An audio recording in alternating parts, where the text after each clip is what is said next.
밤늦게 주문한 물건이 아침에 눈 뜨면 문 앞에 놓여 있는 경험. 이제는 정말 많은 분들에게 익숙한 일상이 됐잖아요. 바로 새벽 배송 덕분인데요. 그런데 만약 이 편리함이 어느 날 갑자기 사라진다면 어떨까요? 오늘 저희가 살펴볼 자료들이 바로 이 새벽 배송 서비스를 두고 벌어지는 아주 뜨거운 논쟁에 관한 기사들입니다. 네, 맞아요. 이게 단순히 편리하니까 유지하자, 대 위험하니까 규제하자, 이런 뭐랄까 단순한 구도가 아니더라고요.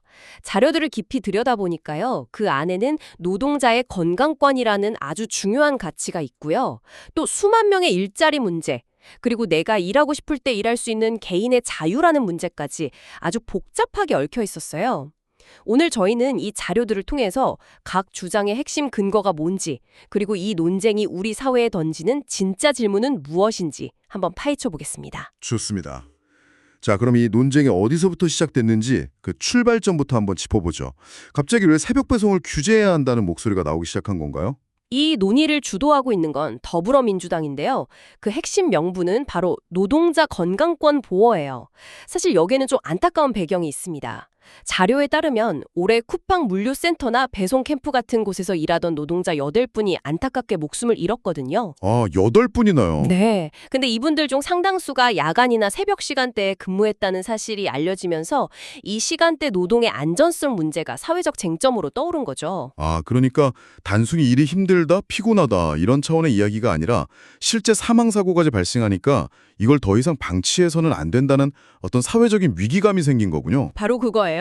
민주당 관계자의 말을 그대로 인용하면 새벽 배송을 하다가 사망한 택배기사가 계속 나오는데 재발 방지를 사회적으로 고민하는 건 당연하다는 입장인 거죠. 이런 비극이 반복되지 않도록 뭔가 사회적인 안전장치를 만들어야 한다. 이런 절박함이 담겨 있는 거예요. 사망사고까지 나왔다면 굉장히 강경하게 전면 금지 이런 걸 주장할 수도 있을 것 같은데요.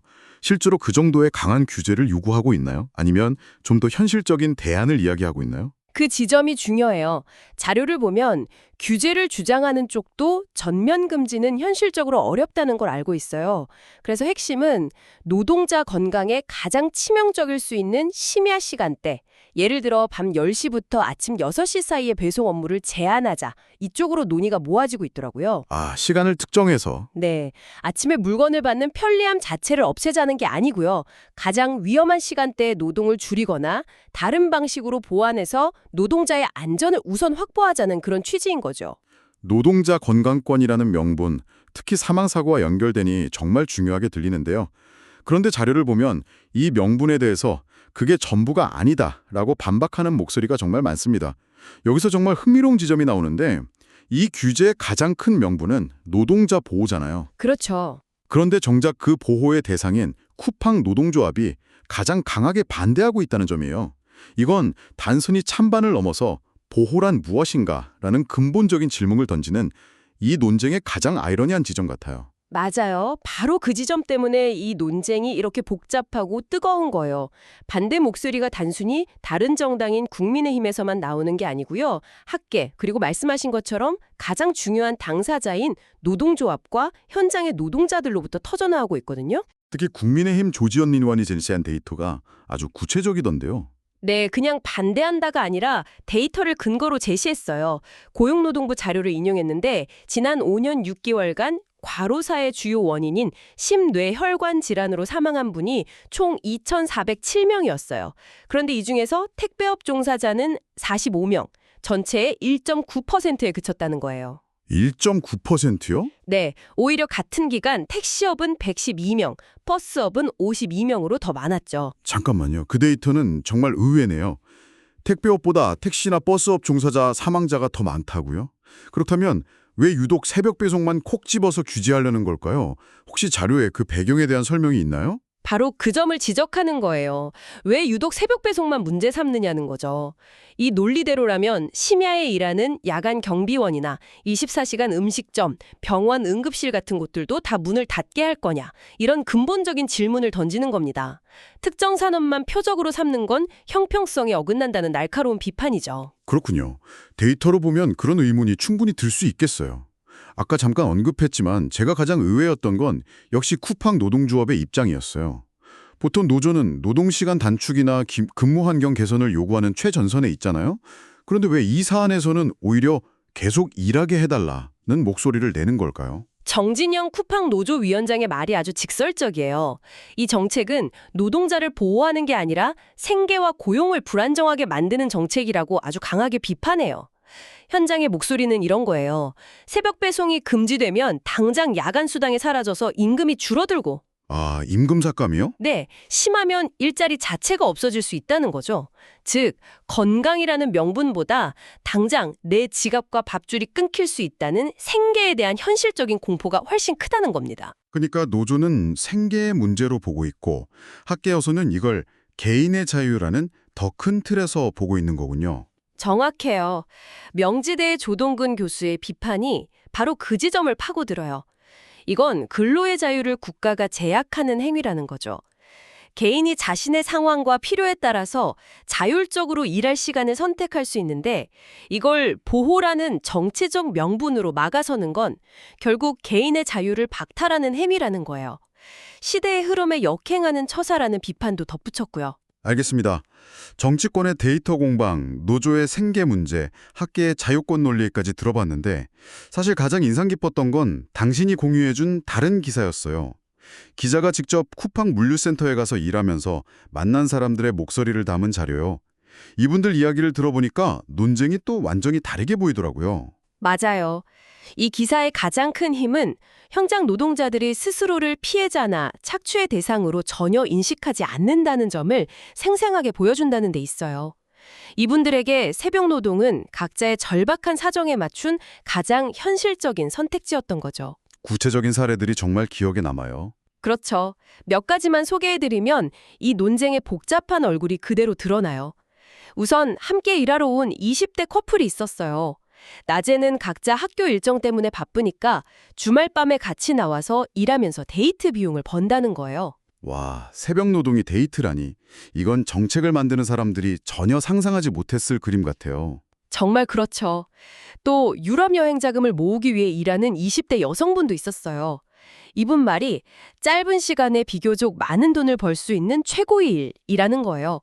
낮에 다른 아르바이트를 해서는 이만큼의 돈을 모으기 어렵다고 하더라고요. 그러니까 이분들에게 새벽 근무는 어쩔 수 없이 하는 고된 노동이 아니라 자신의 목표를 이루기 위한 가장 효율적인 수단이었던 거네요. 맞아요. 그리고 또 다른 측면의 이야기도 있어요. 외벌이로는 생계가 빠듯해서 주말마다 투잡으로 일하는 30대 가장의 사례도 있었는데요.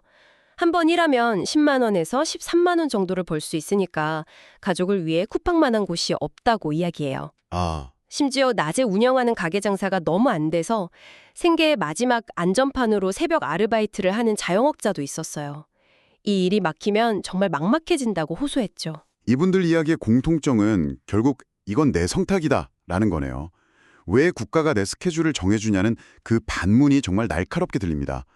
규제를 논의하는 정치권과 현장의 온도 차이가 이렇게까지 클 줄은 몰랐어요. 바로 그 지점이에요. 그래서 현장 노동자들은 문제의 본질이 새벽이라는 시간대가 아니라고 말해요. 진짜 문제는 근무 환경과 조건이라는 거죠. 내가 원해서 하는 강요 없는 선택인 이상 그에 걸맞은 보상이 주어지는지, 그리고 일하는 현장이 충분히 안전한지가 핵심이라는 주장이에요. 위험한 시간대에 일한다고 무조건 막을 게 아니라 그 시간대에 일하는 사람들을 위해 안전장치를 더 강화하고 합당한 대가를 보장하는 방향으로 가야 한다는 거죠. 알겠습니다. 개인들의 이야기까지 들어보니 정말 복잡한 문제라는 게 느껴지는데요. 그럼 시야를 좀 더 넓혀보죠. 만약 이 규제가 실제로 시행된다면 이건 단순히 몇몇 사람들의 스케줄이 바뀌는 문제가 아닐 것 같아요. 경제 전체에 미치는 파급 효과도 상당할 것 같은데요. 네, 그 규모가 생각보다 훨씬 큽니다. 자료에 따르면 이 규제의 직접적인 영향권에 있는 인원 규모가 어마어마해요. 우전 새벽 배송에 종사하는 배송기사만 약 15,000명으로 추산돼요. 15,000명이요. 한두 명의 문제가 아니네요. 그런데 이게 전부가 아니에요. 유통업계에서는 개인 사업자 형태로 일하는 분들이나 공식적으로 집계되지 않는 단기직, 비공식 종사자까지 포함하면요. 실제 관련 산업에서 영향을 받는 사람이 10만 명 이상일 것으로 보고 있어요. 10만 개의 일자리라. 이건 정말 심각하게 봐야 할 숫자인데요. 그렇죠. 이건 일하는 사람들 이야기이고 이용자 측면에서 보면 파급력은 더 커져요. 쿠팡의 유료 멤버십인 와우 회원이 1,400만 명이고 마켓컬리 같은 다른 서비스 이용자까지 합치면 최소 2천만 명이 넘는 국민이 이 새벽 배송 서비스를 이용하고 있는 것으로 추산돼요. 10만 개의 일자리와 2천만 명의 편의. 이 숫자만 들어도 정말 함부로 결정할 수 있는 문제가 아니라는 게 와닿네요. 단순히 좀 불편해지는 수준이 아닌데요. 그래서인지 국회 청원에도 6만 7천 명이 넘는 분들이 동의했다고 하니 사회적 관심이 정말 뜨거운 것 같습니다. 맞아요. 이 숫자들이 이 문제가 단순히 옳고 그름의 문제가 아니라 수많은 사람들의 삶과 직결된 아주 현실적인 문제라는 걸 보여주는 거죠. 오늘 자료들을 통해 새벽 배송 규제 논란을 정말 여러 각도에서 깊이 들여다봤네요. 노동자의 건강을 지키려는 어떤 선의의 목적과 개인의 선택할 자유, 그리고 당장 먹고 사는 생계가 걸린 현실적인 문제가 정면으로 충돌하고 있었어요. 네, 어느 한쪽의 주장도 가볍게 들을 수 없는 정말 어려운 문제예요. 이 자료들은 우리에게 마지막으로 이런 질문을 던지는 것 같아요. 24시간 잠들지 않는 현대 경제 속에서 과연 보호란 무엇일까요? 국가가 위험하다고 여겨지는 시간대의 노동을 법으로 하지 못하게 막는 것이 진정한 보호일까요?